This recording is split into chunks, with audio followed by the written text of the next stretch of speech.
All right, how we doing, y'all? Awesome. So I've got a friend of mine who will remain nameless for this story, but he is really into gardening right now. It became a bit of a COVID hobby. I heard some woos. We got some gardeners in the crowd. That's great. And one thing that struck me about this nameless friend of mine who I work with is just how much time and effort goes into gardening. And he's constantly tending to it, doing the research to make sure he gets a better yield on his crops. And to be honest, in the past couple of years, this hobby of his has become pretty infectious. Like, I'm not actually at the point where I want to do it, but it has crossed my mind, seeing how much he loves to do it, to think, should I do this? Should I get into gardening? Anyway, this nameless friend of mine who is a pastor at our downtown church, he started to become aware of squirrels and other critters getting into his crops. And a little over a month ago, he bought a cat to take care of that and protect his garden. At which point I said to myself, okay, I'm out. If I have to be a cat person to be a gardener, thanks, but no thanks. But anywho, this friend of mine named Ryan Reich, after putting in all the time and effort and intentionality into it, over time, he literally sees the fruit of his work.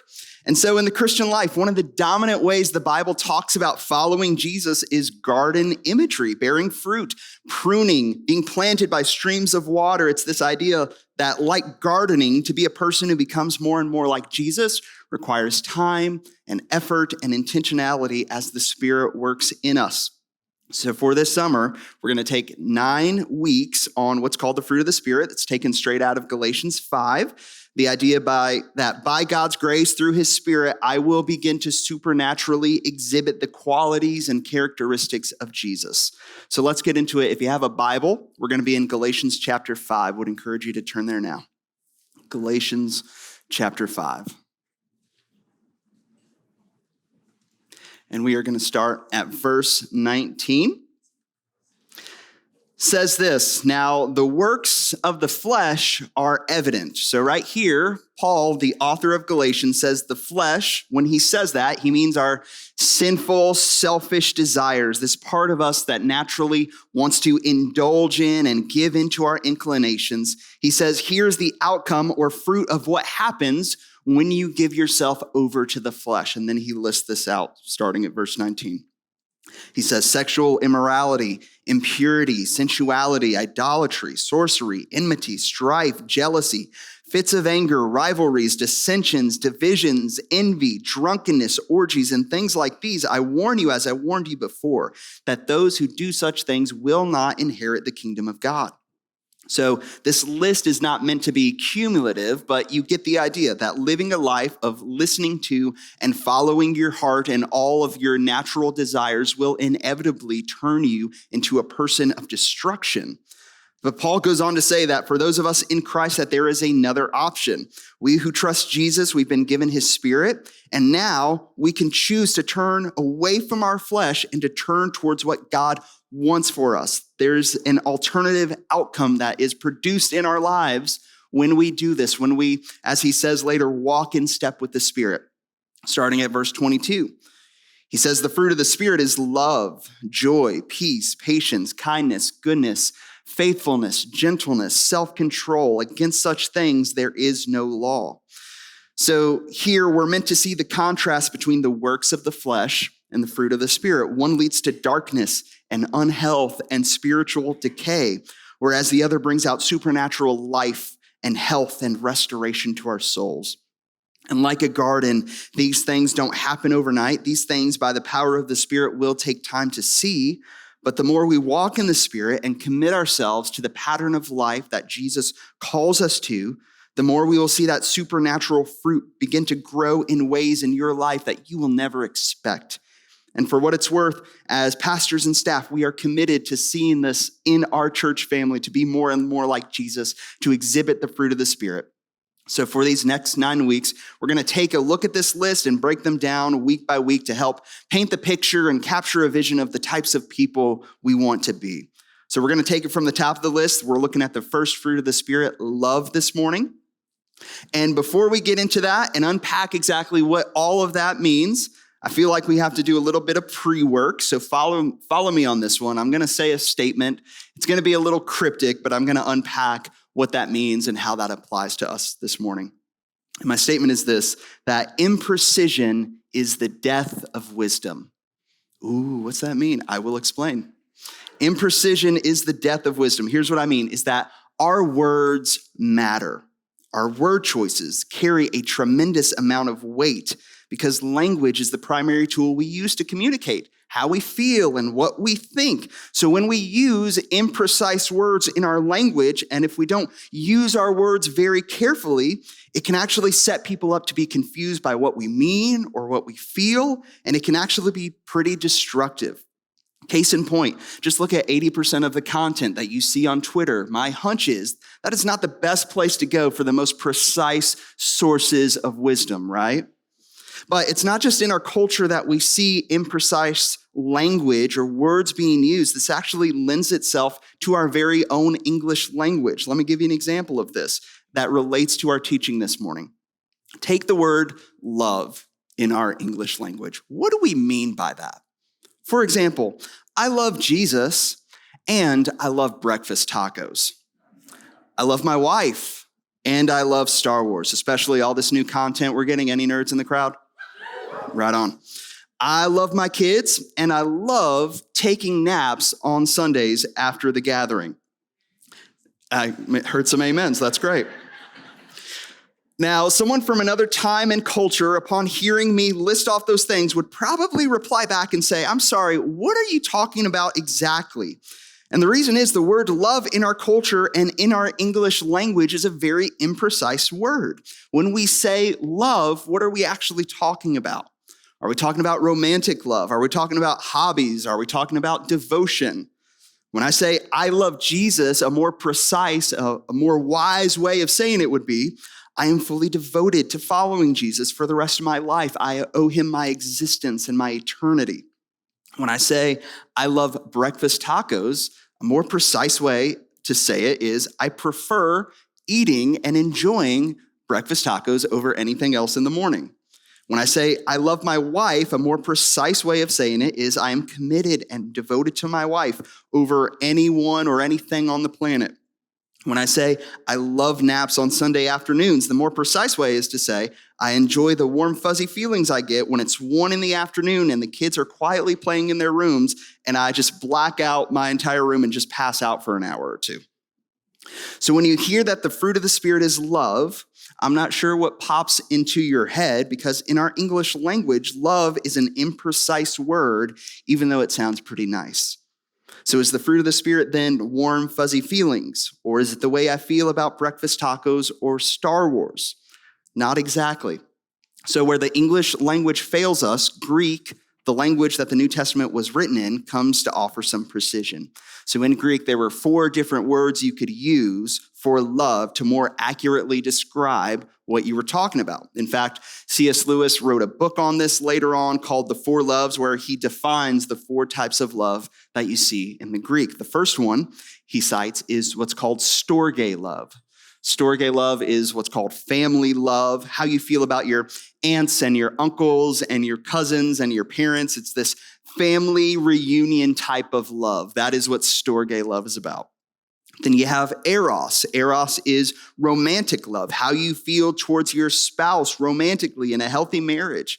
We get other English words that derive from eros, but I'll let you figure that out on your own. This is a G-rated establishment here. We have philia love. Philia love is sibling or friendship love. It's where the name Philadelphia comes from, the city of brotherly love. When I think about my friendships, the people that I enjoy hanging out with and being around, that is a philia type of love.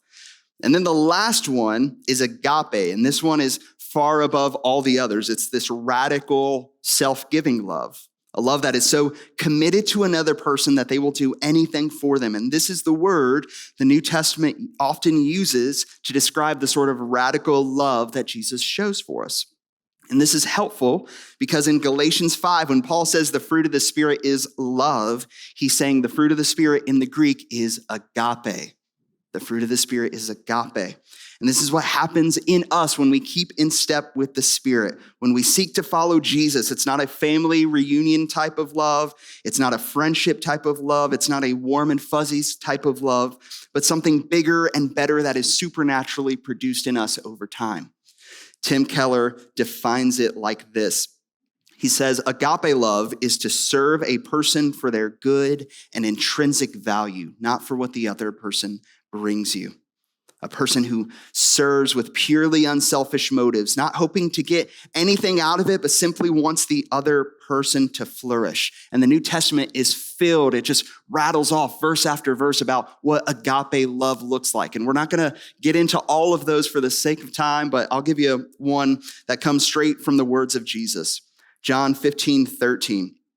Jesus says, greater love or agape has no one than this, that someone lay down his life for his friends.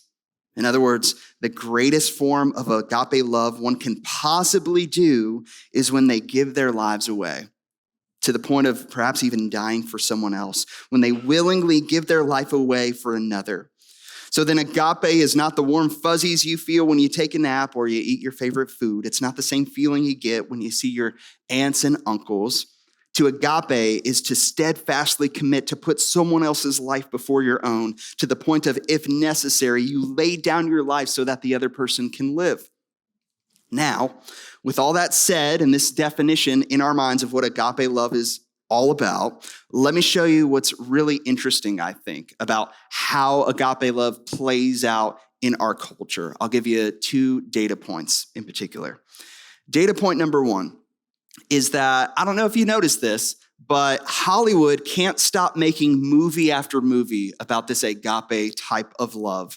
And we as an audience, we can't stop watching those movies. The story of the hero who sacrificially lays down their lives so that someone else can live. It's basically every good hero movie that you see get put out in theaters and makes a lot of money.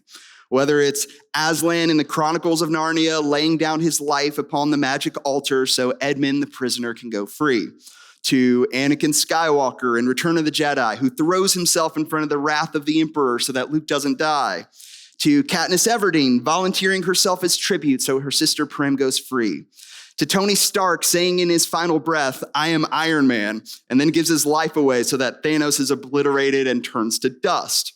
Big nerd. Also, major spoiler alerts. I probably should have told y'all. I don't know if you were planning on watching any of those movies this afternoon. My bad.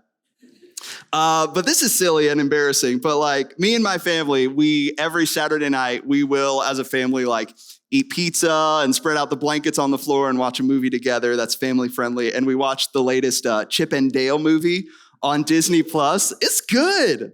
But there's this one part, it is so silly and goofy, but Chip is about to get hit with a tennis ball and it's firing from this guy's gun, and Dale jumps in at the last minute, and it's so goofy and over the top, and it's in slow-mo, and he's saying no. And while this is all happening, me and my wife look at each other and we are both crying. What are we doing? But it's this idea that we as human beings are drawn to these type of agape stories, the stories of people laying down their lives so that someone else can go free time and time again.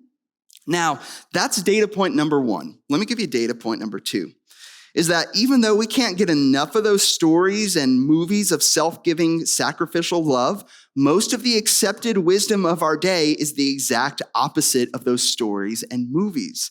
The advice of our day is more so one of self-protection and self-love. So love yourself first, put yourself first, love yourself above all. It's I don't know if y'all mess with the Enneagram or not. My guess is a lot of you probably do. It's a personality test. It's pretty big right now. And there's one type in particular called the type 2, known as the helper. And they naturally gravitate towards meeting other people's needs and serving others. And that's great and beautiful and needed. But like any personality strength, if you take that strength and you take it too far, it could become a weakness and potentially dangerous for them. So when an Enneagram 2 who's wired to help others is in an unhealthy place, their tendency can be to become overly dependent on other people. Like they can only be happy only if they are needed by someone else, and they will neglect their own emotional and spiritual health because of their need to be needed. And here's why I say that, is that in an age of self-protection and self-love and self-interest, when that is the cultural current, it's almost like the whole world just sort of assumes that everyone is an unhealthy Enneagram 2. It's like, yeah, if someone is literally depriving their own emotional, spiritual needs so that someone else can become emotionally, spiritually dependent on them, then yeah, that's not a good thing. And that person probably needs some help figuring that out, establishing some healthy boundaries and all that, sure. But that does not mean everyone needs to hear that. Most of us are not wired that way, and we aren't in that particular place of unhealth. But when that becomes the major messaging from our culture that you should love yourself first, put your needs before others, what happens is this produces in us an anti-agape nature. Now, with those two data points in mind, just think through what the ramifications of that might look like on a macro scale.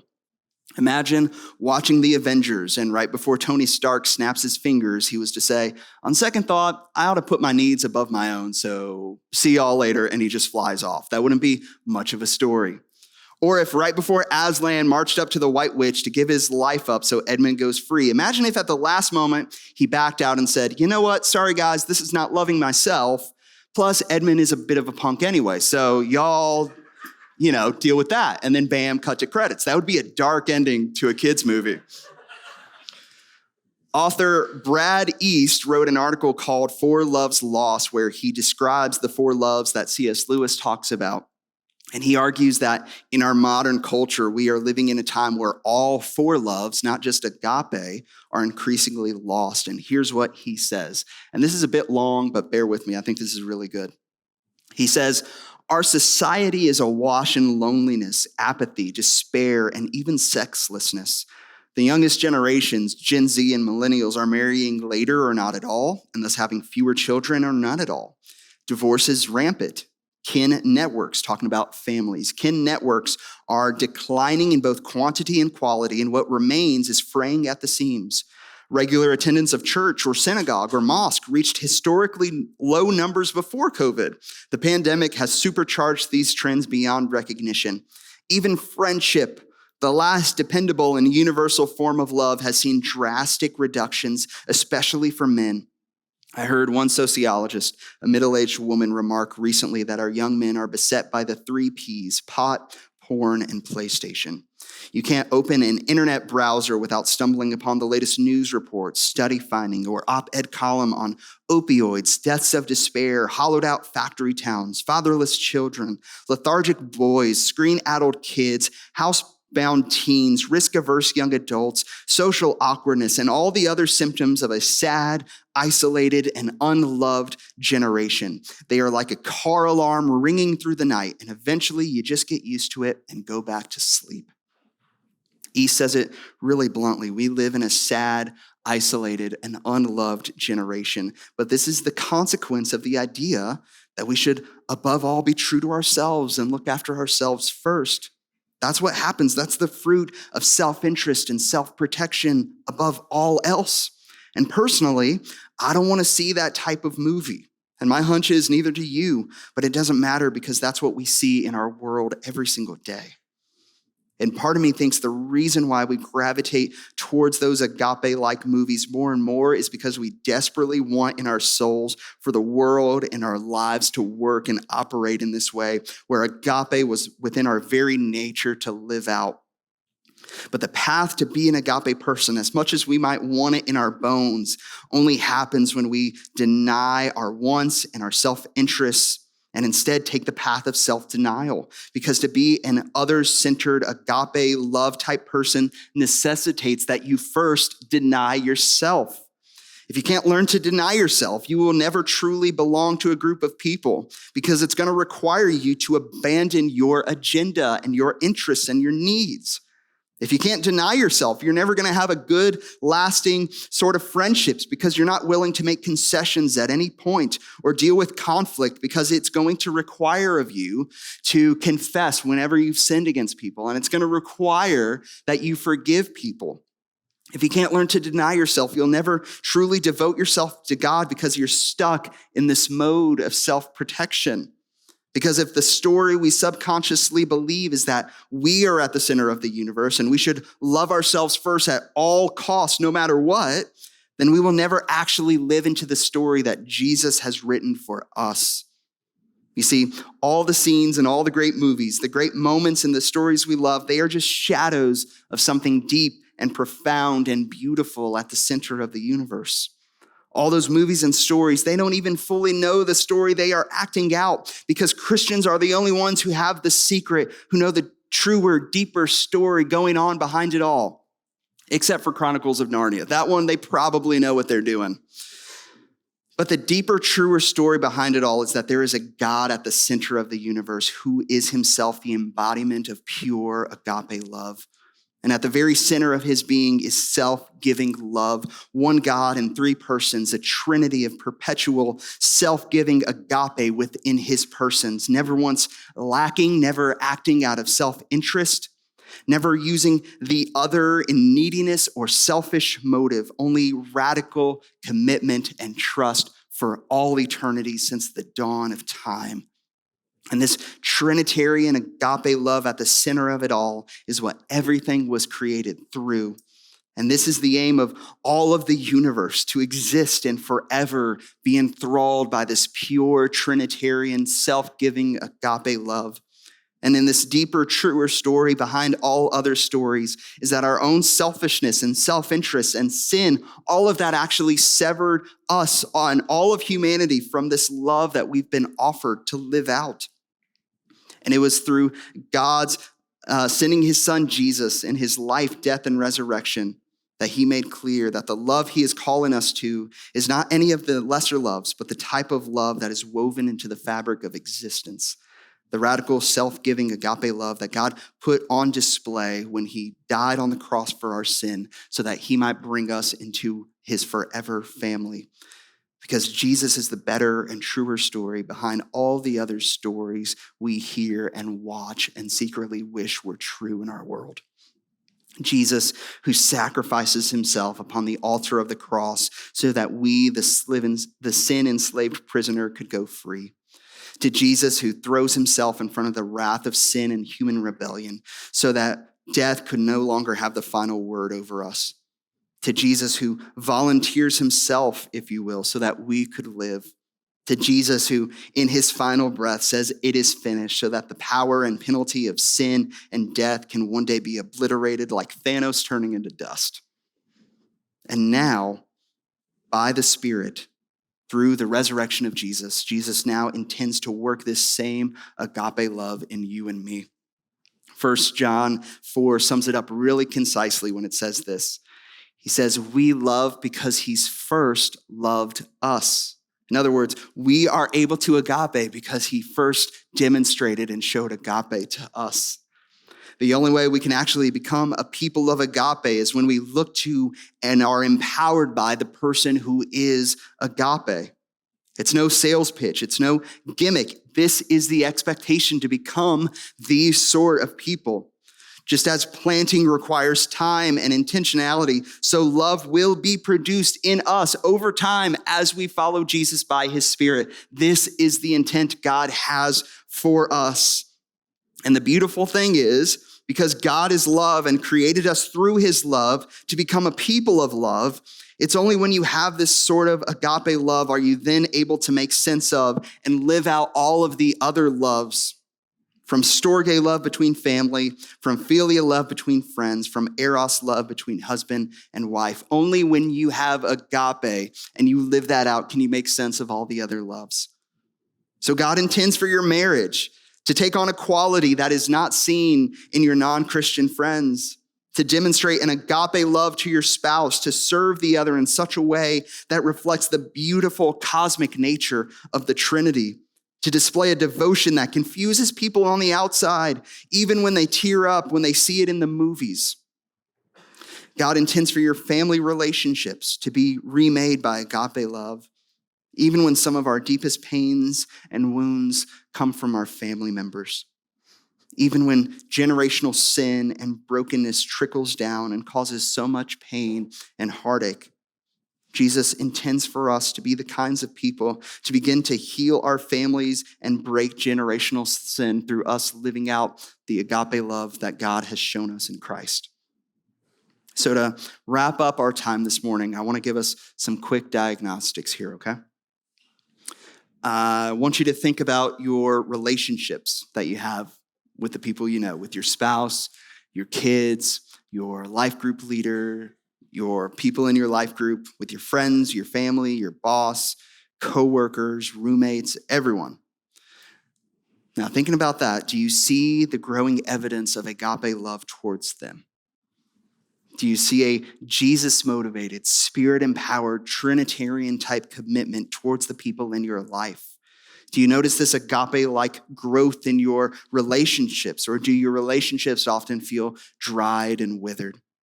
And let me just say, if you are anything like me, it is perfectly normal to look at agape love and at first glance just feel really overwhelmed by it all, and maybe perhaps a little discouraged, like, okay, if God is the standard of love, how on earth can I even possibly live into that? And the good news is, it's actually found in the metaphor that we looked at in Galatians chapter 5. To be a person of agape love is not the fruit of hard work. To be a person of love is not the fruit of getting your act together. To become a person of agape love is the fruit of the Spirit.